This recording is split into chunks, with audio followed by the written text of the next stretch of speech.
Hi everyone, David Aragona and Craig Milkowski here taking a look at race 8 on Saturday at Kentucky Downs. It is the Grade 3 Kentucky Downs Ladies Turf going a mile with a $750,000 purse for the fillies and mares. Craig, there's a field of 10 signed on for this race, and it's a pretty competitive affair. Maybe there are two or three outsiders in this race, but it's pretty competitive among those that look like contenders. The number one, Delica, she's pegged as the 2-1 morning line favorite coming out of victory in that Grade 1 Beverly D at Churchill Downs.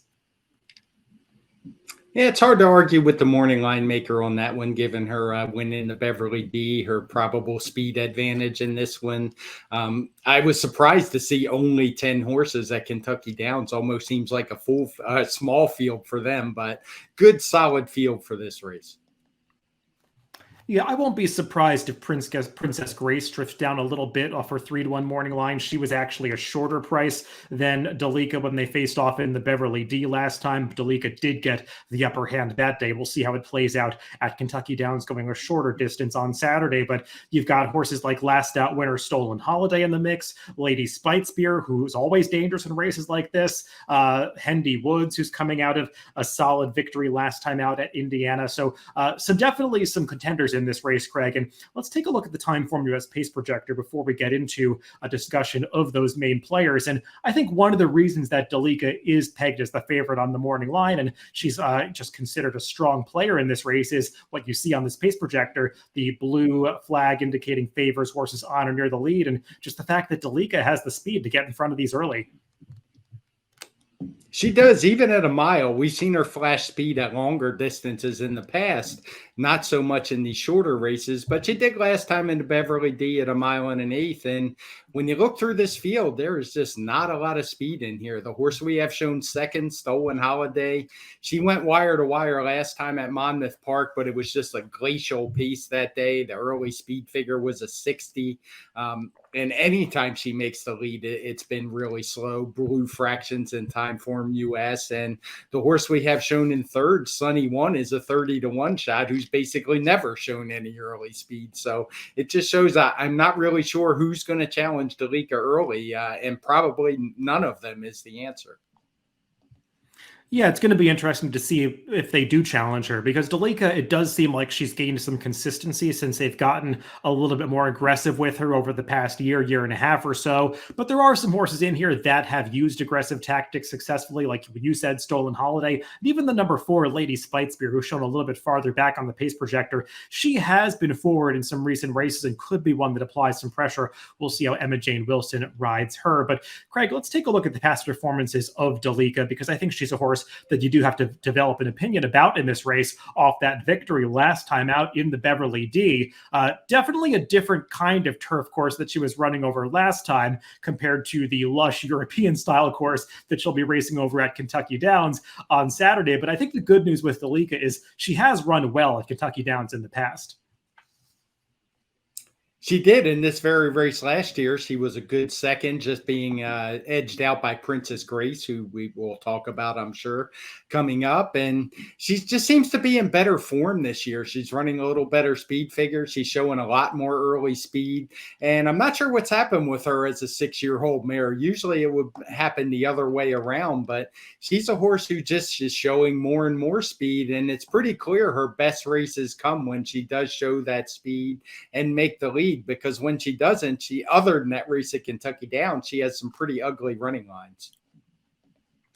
Should we be at all concerned about the turn back to a mile for her? Because she did win going the 9 furlongs last time. She's been a horse that has been competitive going as far as a mile and a half sometimes. I know that she did do well in the Kentucky Downs Ladies Turf going a mile last year, and this is probably a good time to take a look at that race. We can pull it up because she was facing off against Princess Grace last year, and we're going to talk about both of them as contenders in the 2022 version. But Craig, you might notice she's actually coming from off the pace in this 1 mile event. So it does make you question a little bit whether her speed plays quite as well going this shorter distance. That is a concern with her for sure. As I noted, she has been running pretty consistently fast. All her races this year feature red fractions, but still a mile is a different ballgame than what we've been seeing her run. She was up fairly close She was actually on the lead in the Grade 3 mint julep, which is just at a mile and a 16. So not as much of a concern as it would have been last year for me. Now, Princess Grace, who you saw winning this race last year under an excellent ride from, I believe it was Florent Giroux that day, just kind of sneaking up the inside, getting the jump on Delica, and holding her off through the stretch after a pretty terrible start for Princess Grace. She doesn't usually like to come from that far back, and I think we saw her get the right kind of trip last time in the Beverly D. Crag. She might be one, though, that the mile and an eighth is just a step too far for her. I agree. And it was also over that Churchill Downs course where I just think the Delica had a bit of an advantage being on the inside. Now, Princess Grace was wide and a little wider, not wide, and actually did take the lead in that race with a furlong to go. But the Delica was on the better footing, was able to fight back and get the win. And for me, it's just really hard to judge those races at Churchill. They were pretty much merry-go-rounds that day, that one, as well as the Arlington Million. So I'm going to expect Princess Grace to actually turn the tables on Delica here. Yeah, in a lot of ways, I think Princess Grace is actually the horse to beat in this race. Aside from that Eatontown that we'll talk about in a little bit, where she just got the wrong ride and trip, she's been pretty consistent as of late. The 1 mile distance seems like it's a great fit for her. And as you like to note, she has that good performance over Kentucky Downs in this race last year. So Princess Grace just seems like a really logical contender in this stakes event. Let's take a look at that Eatontown from Monmouth Stakes, which was won by Stolen Holiday, who was also in this race. And Craig, they basically just handed Stolen Holiday this victory. I mean, this was a pure theft as she got sent to the front end, slowed down the pace to her pleasure, and basically just sprinted home. Exactly. I mean, I mentioned this one earlier on the pace projector. She was able to open up a 2-length lead running a ridiculous 64 pace figure that day. Something we see happen from time to time on the turf, but I don't think Stolen Holiday is going to be able to get away with anything like that in this spot with Delica in the field. I was surprised to see the morning line so low on Stolen Holiday. She's really not run particularly fast races. The Eatontown was her best. It was just a 1:13 on the Timeform US scale, and she would have to step up off of that one to win. And it's hard for me to envision her getting anything like that dream trip she had that day.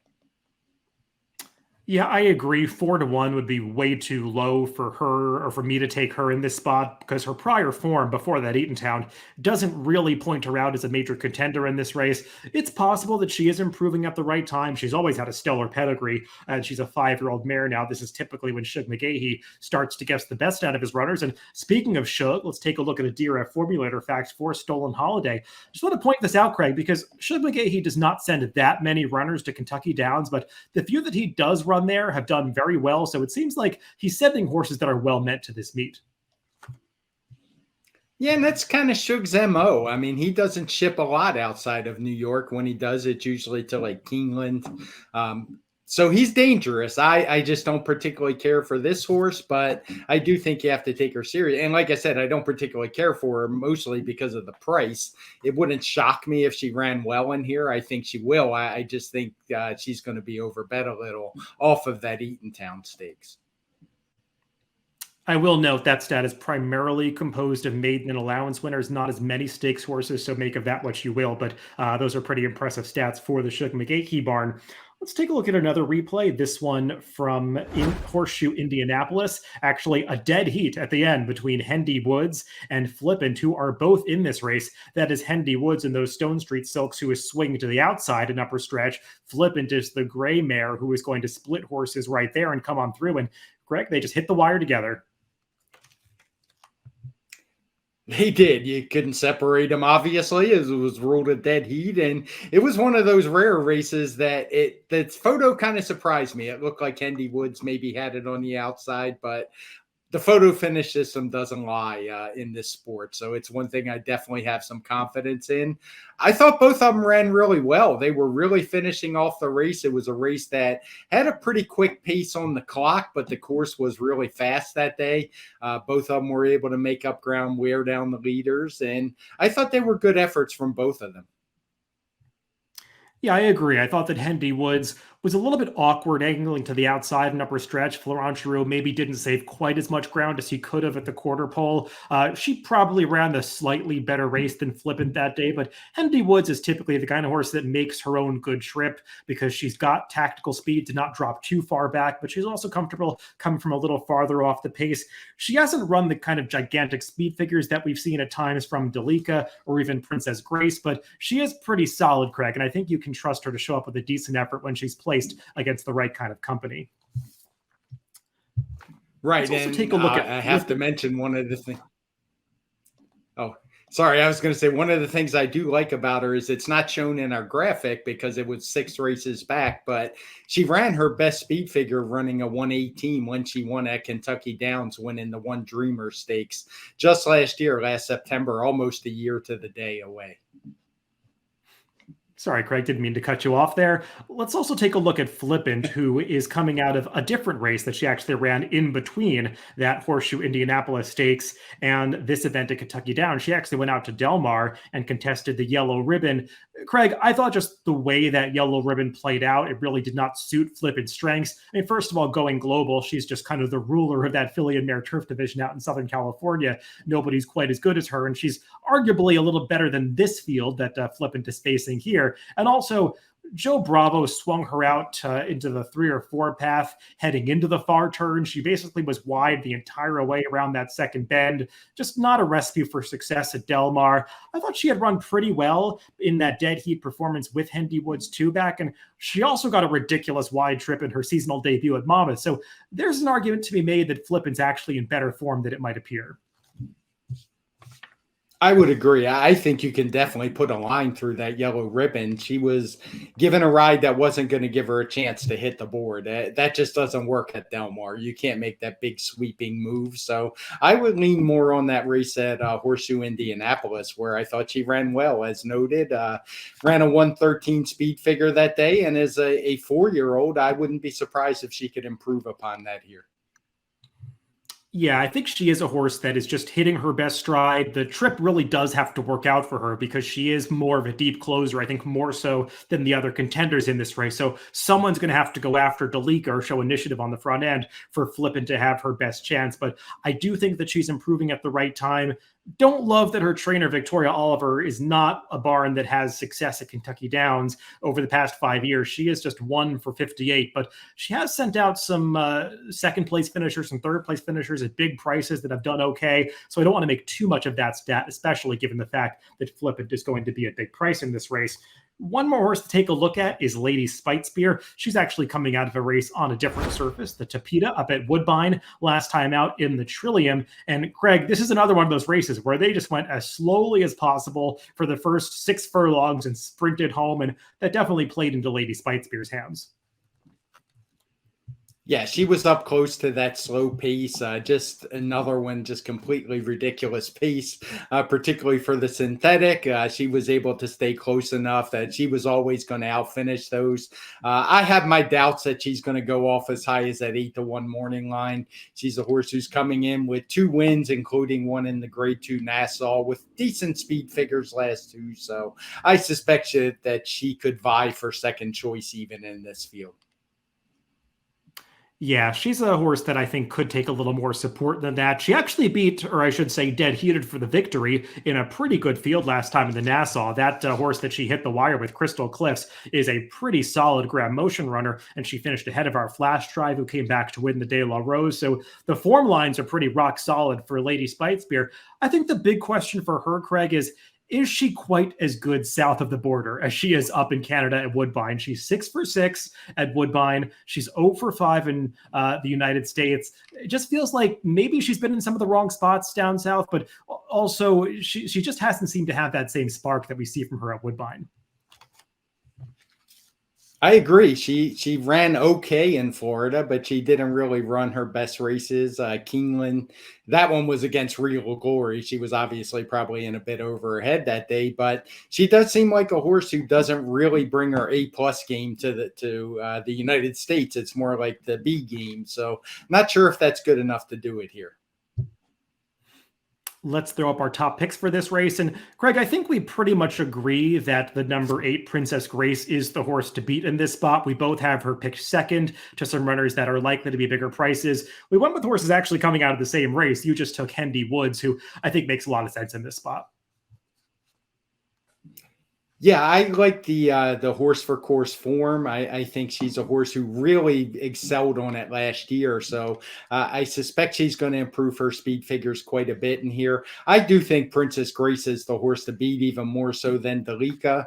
I think Delica will be dangerous on the early lead, but I want no parts of her at that 2-1. Even if she drifts up a little bit, it's not going to be very much. I think she'll run okay. I just think her form is maybe a little bit enhanced, a little better than it should be by that Churchill race where she had everything her own way.